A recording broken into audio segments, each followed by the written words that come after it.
Hi friends, இப்போ ஒரு புதுசான ஒரு வெஜ் ரெசிபி தான் பார்க்க போகிறோம். வெஜ் சோம்பேறி குருமா எப்படி செய்யுதுன்னு பார்க்கலாம். அதுக்கு முதல்ல கொஞ்சமாக தேங்காய் எடுத்து வச்சுருக்கேன், 2 பச்சை மிளகா, தேவையான அளவுக்கு கொத்தமல்லி, கொஞ்சமாக புதினா, இது எல்லாத்தையும் சேர்த்துக்கலாம்.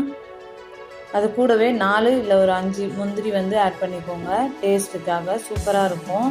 கொஞ்சமாக 1 டேபிள் ஸ்பூன் அளவுக்கு சோம்பு ஆட் பண்ணிக்கோங்க. இப்போ இது எல்லாத்தையும் நல்லா தண்ணி ஊற்றி நல்லா ஃபைனாக அரைச்சிட்டு வந்துடலாம்.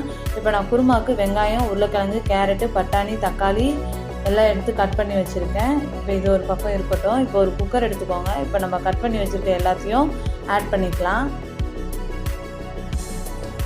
தேவையான அளவுக்கு உப்பு சேர்த்துக்கோங்க. நான் ஒரு 2 டேபிள் ஸ்பூன் உப்பு சேர்த்துருக்கேன். ஒரு 1/4 டேபிள் ஸ்பூன் மஞ்சள்தூள் சேர்த்துக்கோங்க. நான் 3 டேபிள் ஸ்பூன் குழம்பு மிளகாய் தூள் சேர்த்துருக்கேன். அது கூடவே மல்லித்தூள் ஒரு 1/2 டேபிள் ஸ்பூன் சேர்த்துருக்கேன். கரம் மசாலா ஒரு 1/4 டேபிள் ஸ்பூன் சேர்த்துருக்கேன். இதெல்லாம் சேர்த்துட்டதுக்கப்புறம் கொஞ்சமாக ஒரு 3 டேபிள் ஸ்பூன்லேருந்து இஞ்சி பூண்டு பேஸ்ட் சேர்த்துக்கோங்க.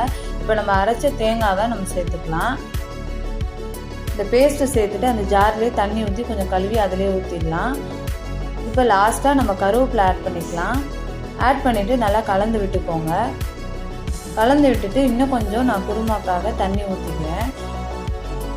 ஏன்னா குக்கரில் தண்ணி இஞ்சாது. இப்போ நான் இப்போ விசில் வச்சுட்டாச்சு. இப்போ நான் 3 விசில் விட போகிறேன். இப்போ அதுக்குள்ளே நான் தாளிச்சிக்கலாம். அந்த வீடியோ மட்டும் கொஞ்சம் ஸ்கிப் ஆகிடுச்சு.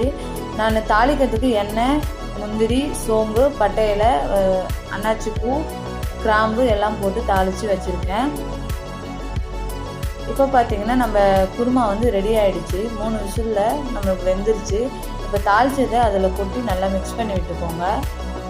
இப்போ பார்த்தீங்கன்னா நம்ம சோம்பேறி வெஜ் குருமா ரெடி ஆகிடுச்சு. கண்டிப்பாக இந்த ரெசிபி செஞ்சு பாருங்கள், ரொம்பவே டேஸ்ட்டாக இருக்கும். இந்த வீடியோ உங்களுக்கு பிடிச்சிருந்துச்சுன்னா லைக் பண்ணுங்கள், ஷேர் பண்ணுங்கள், சப்ஸ்கிரைப் பண்ணுங்கள். இட்லி கூட வச்சு சாப்பிட்டு பாருங்கள், அவ்வளோ டேஸ்ட்டாக இருக்கும். தட்டு காலி ஆகிடும். தேங்க்யூ.